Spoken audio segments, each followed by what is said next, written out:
আমার মাটি আমার মা, কবরস্থানের দখল ছাড়বো না। আমার মাটি আমার মা, মসজিদের অধিকার ছাড়বো না। আমার মাটি আমার মা, ঈদগার দখল ছাড়বো না। 22-এ আটকেছেন, 23-এ আটকেছেন, 24-এ মঞ্চে আসতে দেননি, 25-এ মঞ্চে আসতে দেননি, 42 দিন জেল খাটিয়েছেন।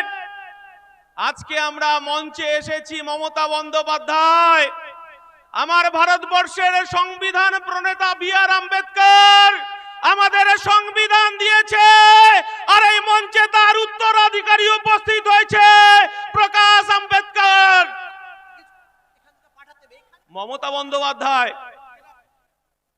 আপনার ভাইপো অভিষেক বন্দ্যোপাধ্যায়, আপনি শুনতে পাচ্ছেন? ভাঙড়ে ক্রিমিনালটা ফাউল করেই যাচ্ছে, ফাউল করেই যাচ্ছে।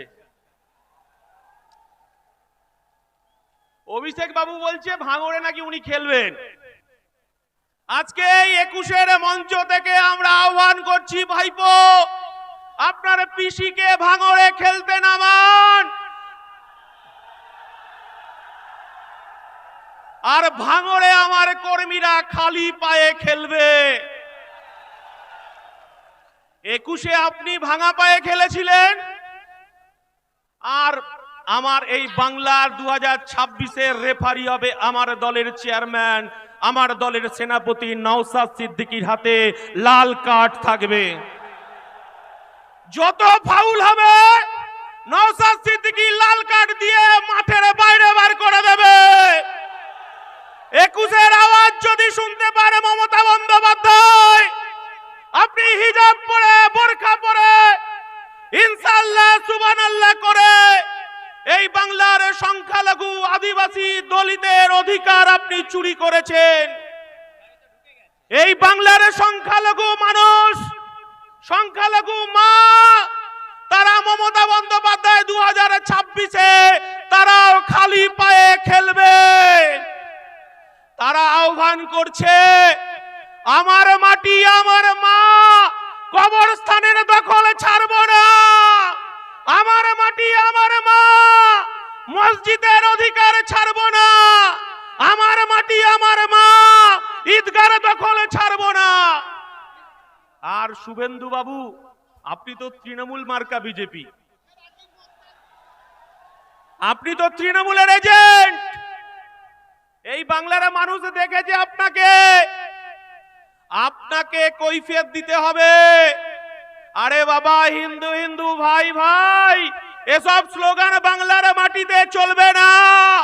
এ বাংলার মাটি দুর্জয় ঘাঁটি, এ বাংলার মাটি রবীন্দ্রনাথের মাটি, এ বাংলার মাটি নেতাজির মাটি, এ বাংলার মাটি আশফাকুল্লাহর মাটি, এ বাংলার মাটি ক্ষুদিরামের মাটি, এ বাংলার মাটি মেদিনীপুরের সতীশ সামন্তর মাটি, এ বাংলার মাটি দুর্জয় ঘাটি, এ বাংলায় কাজী নজরুলের শ্যামা সঙ্গীত আমার হিন্দুদের মন্দিরে বাজে, আর মুসলমান পাড়ার মসজিদের আজানে আমার হিন্দু পাড়ার ঘুম ভাঙে। মমতা বন্দ্যোপাধ্যায়, আপনি যতই এজেন্ট শুভেন্দুকে ছেড়ে রাখুন, এ বাংলায় কাজ হবে না। আমার ইন্ডিয়ান সেকুলার ফ্রন্ট আওয়াজ তুলেছে, মোরা এক বিনতে দুইটি কুসুম, হিন্দু মুসলমান, মুসলিম তারে নয়নমণি, হিন্দু তাহার প্রাণ। আর আমার দলের পৃষ্ঠপোষক আমাদেরকে শিক্ষা দিয়েছে, নানা ভাষা, নানা মত, নানা পরিধান, বিবিধের মাঝে দেখো মিলন মহান। আমার ইন্ডিয়ান সেকুলার ফ্রন্ট বলছে, এই বাংলার আমার হিন্দু মায়েরা, হিন্দু বোনেরা মন্দিরে গিয়ে ঘন্টা বাজিয়ে পুজো করবে, আমার মুসলমান ভাইরা মাথায় টুপি পরে মসজিদে গিয়ে নামাজ পড়বে, আর আমার মতুয়া ভাইরা তারা ডঙ্কা বাজিয়ে হরিচাঁদ গুরুচাঁদের পুজো করবে, আর আমার সাঁওতাল ভাইরা, আমার আদিবাসীরা ভাইরা তারা ডঙ্কা বাজিয়ে টুসু পুজো, করঞ্চু পুজো করবে, আর জল জমি জঙ্গলের অধিকার নিয়ে রাস্তায় থাকবে, আর আমার খ্রিস্টান ভাইরা গির্জায় গিয়ে প্রার্থনা করবে। আমরা এই সম্প্রীতির বাংলা দেখতে চাই। মমতা বন্দ্যোপাধ্যায়, যখন আমার চেয়ারম্যান এই বাংলার অধিকার, এই বাংলার যুব সমাজের কর্মসংস্থান, এই বাংলার খেটে খাওয়া মানুষের কর্মসংস্থান, এই বাংলার আশা কর্মী, এই বাংলার অঙ্গনারী কর্মী, এই বাংলার জিআরএস, এই বাংলার সিভিক পুলিশ, এই বাংলার প্যারা টিচারদের যখন অধিকার নিয়ে রাস্তায়, যখন আমার চেয়ারম্যান বলছে কেন ওবিসি বাতিল করে দেওয়া হলো, ওবিসির অধিকারে ফেরত দিতে হবে, কেন ভুয়ো এসসি এসটি সার্টিফিকেট দেওয়া হবে, যখন আমার চেয়ারম্যান বলছে আমার কলকাতার রাজপথে আমি একটা ধর্ণা মঞ্চ করতে চাই, মমতা বন্দ্যোপাধ্যায় আপনি আমাকে একটা 10 ফুট বাই 10 ফুটে মঞ্চ বাজারে জায়গা দিন, তখন মমতা বন্দ্যোপাধ্যায় হাজার হাজার পুলিশ লেলিয়ে আমার চেয়ারম্যানকে, যখন এই বাংলার মানুষের, বাংলার পিছিয়ে পড়া মানুষের যখন অধিকার নিয়ে লড়াই হচ্ছে, তখন লাথি মারতে মারতে আমাদেরকে জেলে নিয়ে গেছে, 42 দিন জেল কাটিয়েছে। মাননীয় মুখ্যমন্ত্রী, আমার নেতা সিদ্দিকুল্লাহ চৌধুরী নয়, আমার নেতা বাইরন বিশ্বাস নয়, আমরা টাকার কাছে মেরুদণ্ড বিক্রি করতে আসিনি।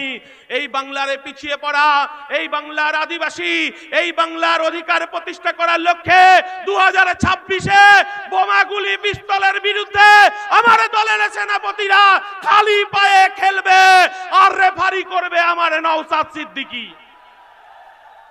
মমতা বন্দ্যোপাধ্যায়, আপনাকে বলতে চাইছি, আপনি কর্মসংস্থানের কথা বলেন না? 2011 সালের আগে এই পশ্চিম বাংলার বামফ্রন্ট সরকারকে সরিয়েছিলেন মমতা বন্দ্যোপাধ্যায়। এই বাংলার মানুষ রেজবানুর রহমানকে ভুলে যায়নি। তৎকালীন মুখ্যমন্ত্রী ছিলেন বুদ্ধদেব ভট্টাচার্য। মাননীয় মুখ্যমন্ত্রী তখন কলকাতার রাজপথে আপনি বুকে প্ল্যাকার্ডে ঝুলিয়ে একদিকে রিজবানুর মা, একদিকে রিজবানুর দাদাকে, আর যারা বৃদ্ধজন তাদেরকে মোমবাতি নিয়ে মিছিল করেছিলেন। আপনি ইনসাফ দেবেন বলেছিলেন, বাংলার মায়েরা কাঁদছে, আপনি লক্ষ্মী ভান্ডার দিয়ে কিনতে পারবেন না। এই বাংলার তিলোত্তমার বিচার চাইছে মমতা ব্যানার্জি, এই বাংলার বিচার চাইছে, তামান্নার বিচার চাইছে, এই বাংলা বিচার চাইছে, হাঁসখালির বিচার চাইছে। মমতা বন্দ্যোপাধ্যায় আজকে সংবিধান প্রণেতার বংশধর এই মঞ্চে আছে। আমরা সংবিধান হাতে করে বলতে চাইছি, এই দেশের প্রধানমন্ত্রীর কাজ কি মন্দির মসজিদ তৈরি করা? এই বাংলার মুখ্যমন্ত্রীর কাজ কি মন্দির মসজিদ তৈরি করা? মাননীয় মুখ্যমন্ত্রী, আপনি শুভেন্দু অধিকারীকে দিয়ে আপনি বলতে চাইছেন ধর্ম ধর্ম খেলা করতে চাইছেন। 1992 সালে ফিরে যান। এই বাংলার মুখ্যমন্ত্রী ছিল জ্যোতি বসু। যখন 1992 সালে আমার ভারতবর্ষের স্থাপত্য, ভারতবর্ষের ধর্মনিরপেক্ষতা, এই শুভেন্দু অধিকারীর দল বিজেপি আরএসএস যখন বাবরি মসজিদ ধ্বংস হলো, তখন এই রাজ্যের মুখ্যমন্ত্রী জ্যোতি বসু বলেছিলেন, আমি আমার পুলিশ প্রশাসনকে বলে দিয়েছি এই বাংলায় দাঙ্গাবাজরা কখনো সিপিএম হতে পারে না, এই বাংলার দাঙ্গাবাজরা কংগ্রেস হতে পারে না। আমি আমার প্রশাসনকে বলে দিয়েছি মাথা লক্ষ্য করে গুলি করতে। আমরা বলতে চাইছি এ বাংলা কে ভাগ করা যাবে না। মমতা বন্দ্যোপাধ্যায়, আপনি ভেবেছেন এই এসআইআর এর মধ্য দিয়ে আমার এই বাংলার সংখ্যালঘু মুসলমানে তাদের অধিকারে কবরস্থান, তাদের ঈদগাহ, তাদের মসজিদ, তাদের মাদ্রাসা আপনি 5 দিনের নোটিশে আপনি দখল দিতে চেয়েছিলেন বিজেপিকে। আমার দলের চেয়ারম্যান নওশাদ সিদ্দিকী, আমরা ওয়াকফ বোর্ডে ছুটে গেছি। সেদিনকে আমরা ওয়াকফ বোর্ডকে বলে এসেছি এই বাংলার অধিকার, এই বাংলার অধিকারকে কেড়ে নেওয়া যাবে না। তাই মুসলমান সমাজ তারা বুক দিয়ে লড়াই করছে। আপনি বলছেন এখানে মিছিল করা যাবে না, মিটিং করা যাবে না, দিল্লিতে গিয়ে মিটিং করতে হবে মমতা বন্দ্যোপাধ্যায়। আর আপনি এসআইআর নিয়ে যে কথাটা বলতে চাইছেন, আপনি বলেছিলেন আপনার লাশের উপর দিয়ে এসআইআর হবে, বলেছিলেন তো? বলেছিল না? আপনি কি করলেন? ভাইপোকে বাঁচানোর জন্য 90,000 কর্মচারী আপনি নিয়োগ করলেন। 90,000 কর্মচারী কার? মমতা বন্দ্যোপাধ্যায়ের। বিডিও অফিসে দখলদারি কার? মমতা বন্দ্যোপাধ্যায়ের। বিডিএ গুলো কার অধীনে কাজ করছে? মমতা বন্দ্যোপাধ্যায়ের অধীনে কাজ করছে। আর আপনি এখানে হিন্দু মুসলমান ভাগ করতে চাইছেন। একদিন কিছুদিন আগে দেখলাম মমতা বন্দ্যোপাধ্যায় আপনি বলতে চাইছেন মুসলমানদের নাকি জব্দ করার চেষ্টা করছে। আমার নওশাদ সিদ্দিকী বলে দিয়েছে এ লড়াই আমাদের বাঁচার লড়াই, এ লড়াই আমাদের জিততে হবে। আমরা বলতে চাইছি কবরস্থানে আমার বাপ জেঠা কাকারা 300-400 বছর ধরে শুয়ে আছে, আপনি এসআইআর এর নথি সাজাতে চাইছেন। আমার মুসলমান ভাইরা মায়েরা ভয় পায় না, তারা বুক চিতিয়ে লড়াই করছে। আপনি এনআরসি ভয় দেখাতে চেয়েছিলেন, আপনি ক্যাকা ছিছি দেখিয়ে ভয় দেখাতে চেয়েছিলেন। আর আপনি বলেছিলেন বিজেপিকে রুখতে হবে, তৃণমূলকে দুহাত ভরে বাংলার সংখ্যালঘু মানুষ আদিবাসী মানুষ আপনাকে ভোট দিয়েছিল। মমতা বন্দ্যোপাধ্যায় আপনার অপরাধ শুনে রাখুন, আমরা বলিনি বিজেপি রাজ্য সভাপতি কি ভট্টাচার্য, উনি বলেছেন কি ভট্টাচার্য, আমরা বলিনি। উনি কি বলেছেন? উনি বলেছেন 1998 সালে তৃণমূলের জন্মলগ্নে যেখানে জন্ম হয়েছিল লেবার রুমে, সেদিন যদি অটল বিহারী বাজপেয়ী, লালকৃষ্ণ আদবানি, জর্জ ফার্নান্ডেজ, রাজনাথ সিং যদি উপস্থিত না থাকতো এই তৃণমূলের দলটা জন্ম হতো না। আর আমরা বলতে চাইছি 1998 সালের পর থেকে আপনি বিজেপির সঙ্গে সংসার করেছেন। আপনি কখনো রেলমন্ত্রী, আপনি কখনো কয়লা মন্ত্রী, আমরা দেখেছি মমতা বন্দ্যোপাধ্যায়। আপনি বলতে চাইছেন বিজেপি এতদিন পরে আপনার ঘুম ভাঙলো, আপনি এই বাংলাকে ভাগ করতে চাইছেন, এই বাংলার অধিকারকে আপনি বিজেপির হাতে তুলে দিতে চাইছেন। আমরা মাঝখানে চলে এসেছি, এটা আপনার গায়ে জ্বালা বেঁধেছে। নওশাদকে ভয় লাগছে। আমরা বলতে চাইছি এই বাংলায় নওশাদের নেতৃত্বে লড়াই হবে। 2026-এ আমার 2 ডিজিটের এমএলএ বিধানসভায় যাবে। এই বাংলার গরিব মানুষের তার অধিকার ফিরে পাবে, আদিবাসী দলিত মানুষ তার অধিকার ফিরে পাবে, বাংলার খেটে খাওয়া শ্রমজীবী মানুষ তার অধিকার পাবে। আর পুলিশকে একটা কথা বলতে চাই, ডিএ কিন্তু বাকি আছে, আপনাকেও স্মরণ করিয়ে দিতে চাইছি এই ডিএর জন্য লড়াই করছে আমার নওশাদ সিদ্দিকী, শুভেন্দু অধিকারী নয়। মমতা বন্দ্যোপাধ্যায়ের ভয় 77-এ নয়, মমতা বন্দ্যোপাধ্যায়ের ভয় 1 নম্বর ভাঙড়ে। তাই মমতা বন্দ্যোপাধ্যায় আপনি আগুন নিয়ে খেলবেন না। তাই একটা কথা বলে আমি শেষ করব, সবাই খুব সংক্ষেপে। আমরা বলতে চাইছি মমতা বন্দ্যোপাধ্যায় আমার বাংলার মুসলমানের করের টাকায়, আমার বাংলার আদিবাসীর করের টাকায়, আমার বাংলার হিন্দু ভাইয়ের করের টাকায় এই বাংলার মানুষ তো দেখেছিল দীঘাতে একটা কারখানার আপনি ফিতে কাটবেন। এই বাংলার মানুষ তো দেখতে চেয়েছিল রাজারহাট উপনগরী স্বপ্ননগরী, সেখানে একটা উইপ্রো হবে, সেখানে একটা আপনার ওয়েবেলের কম্পিউটারে হাব হবে, কারখানা হবে। আর উত্তরবঙ্গে শিলিগুড়িতে একটা কারখানার ফিতে কাটবেন। মমতা বন্দ্যোপাধ্যায় এই বাংলার মানুষ তো আপনাকে দেখতে চেয়েছিল জেলায় জেলায় একটা করে পিজি হবে, জেলায় জেলায় একটা করে আরজিকর হবে, আর আপনি আপনার ভাইপো ফিতে কাটবে।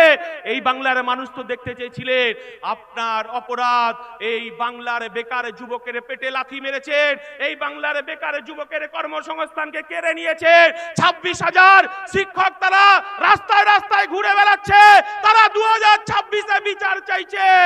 মমতা বন্দ্যোপাধ্যায় আপনাকে স্মরণ করে দিতে চাই, আপনি হিজাব পরুন, বোরখা পরুক, ইনশাআল্লাহ সুবহানাল্লাহ করুন। এই বাংলার খেটে খাওয়া মানুষের করের টাকায় এই বাংলার মানুষ দুর্গা মন্দির দেখতে চায় না, জগন্নাথ মন্দির দেখতে চায় না, শিলিগুড়িতে মহাকালের মন্দির দেখতে চায় না। এরা দেখতে চায় কলকারখানার উদ্বোধন হবে, বেকার যুবকের চাকরি হবে, খেটে খাওয়া মানুষের চাকরি হবে। তাই এ কথা বলি, আপনাকে স্মরণ করে দিতে চাই এ বাংলার কাজী নজরুলের শ্যামা সঙ্গীত আমার মন্দিরে বাজে, আর মুসলমান পাড়ায় মসজিদের আজানে আমার হিন্দু পাড়ার ঘুম ভাঙে, এখানে কেউ ভাঙতে পারবে না। এই কথা বলে সকলকে সংগ্রামী অভিনন্দন জানিয়ে এই বাংলার বুথে বুথে লড়াই হবে, তৃণমূলের বিরুদ্ধে লড়াই হবে, বিজেপির সাম্প্রদায়িকের বিরুদ্ধে লড়াই হবে। আসলে যাহাই বিজেপি তাহাই তৃণমূল, যাহাই তৃণমূল তাহাই বিজেপি। লড়াই হবে সেয়ানে সেয়ানে।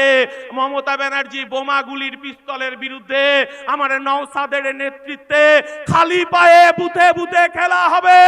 এই কথা বলে সবাইকে সংগ্রামী অভিনন্দন জানিয়ে আমার বক্তব্য শেষ করছি। ইনকলাব জিন্দাবাদ, ইন্ডিয়ান সেকুলার ফ্রন্ট জিন্দাবাদ, নওশাদ সিদ্দিকী জিন্দাবাদ, বাংলার ঐক্য জিন্দাবাদ। নমস্কার, সবাই মাথা ঠান্ডা করে বাড়ি ফিরবেন।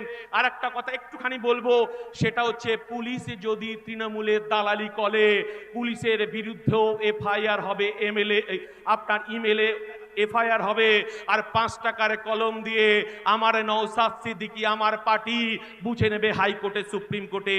এই কথা বলে সকলকে সংগ্রামী অভিনন্দন জানিয়ে যে আপনাদেরকে বক্তব্য শেষ করছি।